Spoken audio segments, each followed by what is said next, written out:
Hi there and welcome back to SNRF Quest. We are in the back room in the office at my gallery, 1,000 Windows in Susanville, and I just kind of wanted to bring you up to speed on a couple things as we plug away through this long winter season. I have not been into the park. I've got one camera that I left still riding it out up there, and I'm really looking forward to getting back in. But there's been two things that have kind of developed since my last video, since the end of last season. So I thought we would discuss those real quick, get them squared away, and be ready to dive into this next year. The first thing is the false trigger problems that I was having at the end of the year. If you remember, I had two cameras that were relatively close together, less than 100 yards probably apart, and I was getting false triggers on a camera that was I couldn't explain. It was very strange. One was filling up the memory card, killing the battery, and the other one was false triggering when it didn't look like there was any motion in the frame. So this is a basic Camtraptions receiver.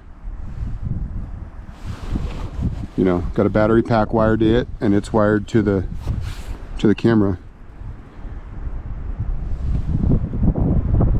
and it is triggering with no trigger. A couple people reached out and messaged me. Thank you if that was you. I also sent an email to the guys at Camtraptions, which is the company that makes those triggers. And basically the consensus was that distance, it's possible for one trigger to be triggering the other camera at 100 yards. Not super common, but there's pretty much direct line of sight in that spot where I was. And it's conceivable that the trigger that was higher up on the hill was picking up motion in the trees up there, killing the battery in that weaker camera, and then continuing to trigger the other camera 100 yards away and filling that memory card also. So what I did in response to that was took everything home, obviously. I changed the channel that one of those triggers operates on. You have to take the case off of it and move a little pin. It's like playing that operation game when you were a kid. You got to pull this little pin out and move it. But basically now I have two triggers that are operating on completely different frequencies to eliminate that as a problem. And I've had them set up at my property throughout this winter. I've gotten a few fun shots, but they've been close enough where they would very likely trigger each other, and it hasn't happened. So I think that problem is more or less solved. I think that was what was going on, and that shouldn't be an issue this next season. So what's exciting about that to me is that I feel very comfortable putting them very close together now. So I might just find a way to put two cameras in a very similar location, if I can do it without, you know, overwhelming that little area with hardware. I might put two cameras pretty close in that one spot where I've gotten Fox footage. But anyway, we'll deal with that when we get up there. But I just wanted to clarify that I think that issue is sorted out. The second thing that happened is a law that was passed. If you go back in SNRF Quest and you look back to last summer when my permit was revoked and I was caught up kind of in the middle of this drama with content creation and national parks that I didn't really know was brewing.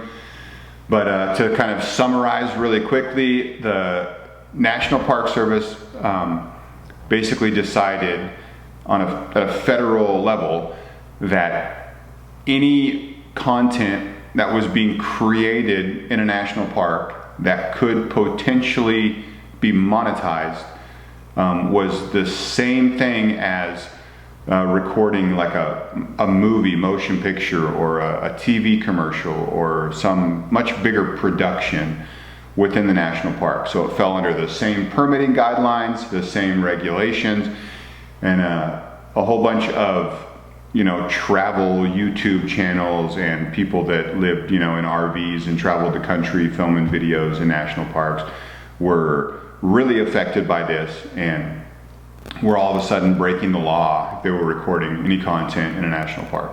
So it was around that same time when mysteriously my permit was revoked and I was asked to apply for this other permit, which I had to pay for, and it was a little more restrictive and all that. That's what I still have, right? But in January of 25, President Biden, before he left office, it was like January 4th or 5th, signed into law the Explore Act, and this is the text of it. You can find it on the congress.gov website. I think it's on whitehouse.gov also. Anyway, it was signed into law, and if you go down to page 137, and this whole entire thing, by the way, is, we'll search for that again. I'll scroll to the top. It is all about expanding public lands, outdoor recreation, and experiences, and the whole focus of it is access to federal lands. And it is a great piece of legislation that basically fixed these problems that people were having. So to go back down here, let me just search for photography. All right, section 125 talks about photography and filming and still photography in system units. And that is, a system unit is a national park, okay? And there's a whole bunch of explanation about what's okay and what's not okay, and essentially it feels like a really common sense piece of legislation. It basically says, for one, no permits are required. You don't need to charge anyone. There's no fee for filming or still photography that is not otherwise required by law.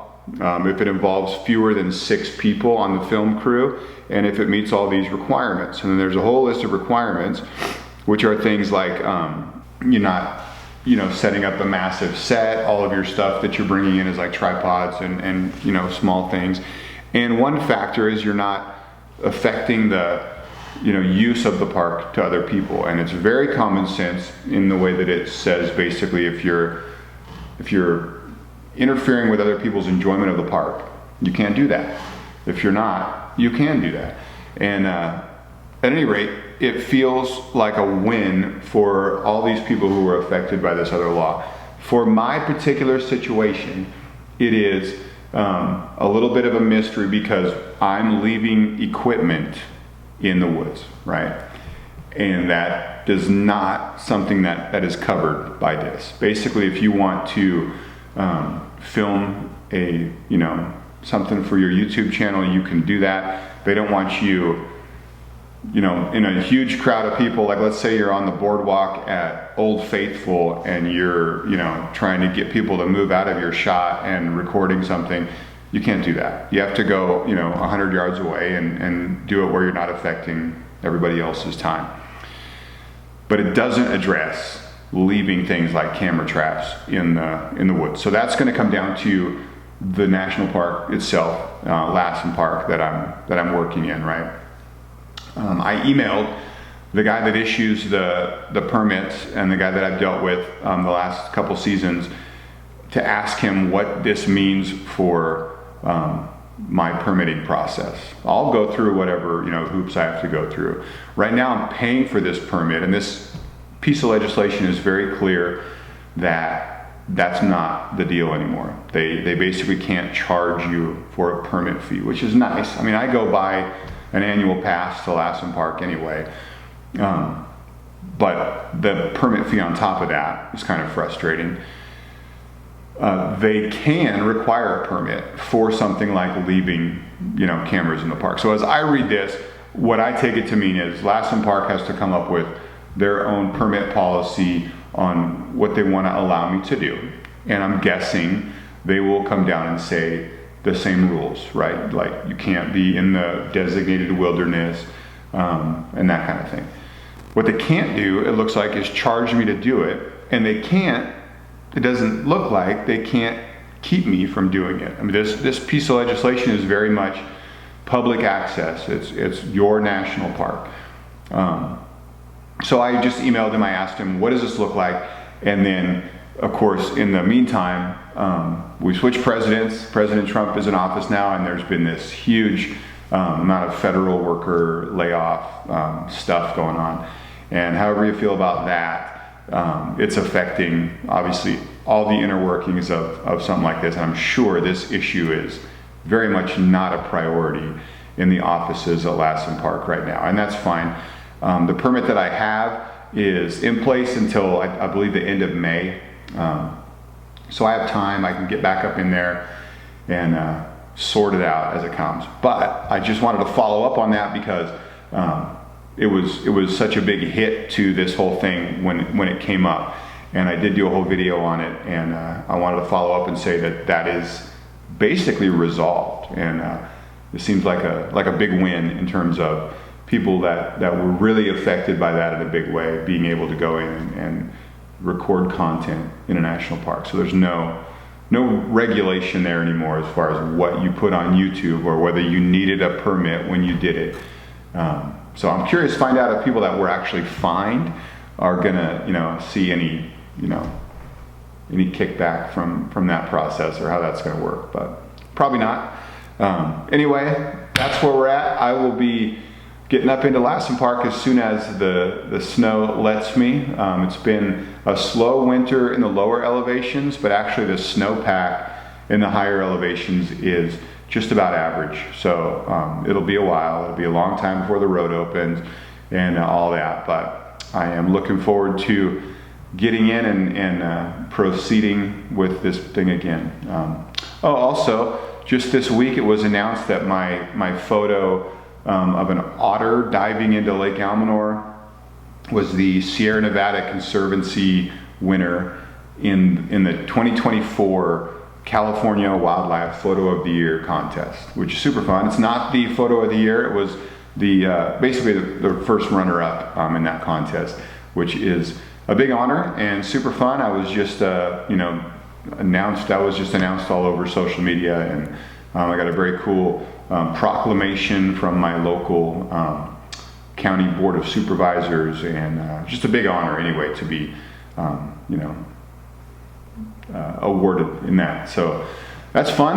Obviously a big honor to be sort of pushed into the limelight a little bit again with that contest. I actually won California Wildlife Photo of the Year in 2019, and I've had a few different photos that have made the finalist images. This is the third time I've been awarded one of the winning spots in that contest. So very fun, and looking forward to hopefully having another one in the finals this next year. But so that's it. That's where we're at, and I am looking forward to getting out there and getting this picture this year. This is the year. This is the summer of the SNRF. I can feel it. We're gonna get one. So, all right, we will see you next time, and thanks for tagging along.